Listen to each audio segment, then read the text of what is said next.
उन्हाळा लागला म्हणजे आपल्याला ही कामे लागतात, म्हणजेच वाळवणीचे पदार्थ बनवण्याची. तर पहिला पदार्थ आज मला बनवायचा होता उपवासाचे पळीपापड. त्यासाठी मग सकाळी लवकरच चूल पेटवायला घेतली आणि चूल नवीन बनवली होती, तर पहिल्यांदा पेटवायची होती, त्यामुळं मग पूजा पण करून घेतली. मग पळीपापडसाठी मी रात्रीच 1 किलो साबुदाणा भिजत घातला होता आणि भिजून जेवढा दिसतोय पातेल्यात त्याच मापानं दुप्पट पाणी मी उकळायला ठेवलं आणि पाणी उकळल्यानंतर त्यातलं थोडंसं पाणी बाजूला काढून घेतलं. मग त्यात साबुदाणा टाकला आणि थोडासा शिजू दिला. मग हिरव्या मिरचीचं वाटण आणि मीठ टाकून घेतलं आणि 2 किलो बटाटे मी साल काढून किसून घेतले होते. तर ते पण 2 ते 3 पाण्यानं छान धुवून त्यात टाकून घेतले आणि बटाटे नरम होईपर्यंत मस्त शिजू दिलं. परत पाणी वगैरे त्यात टाकायचं काम पडलं नाही. जेवढं पाणी होतं त्यातच छान शिजला गेला साबुदाणा.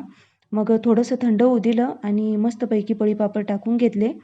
तर व्हिडिओ आवडला तर आपल्या चॅनलला नक्की सबस्क्राईब करा. भेटूया पुढच्या व्हिडिओमध्ये. तोपर्यंत श्री स्वामी समर्थ.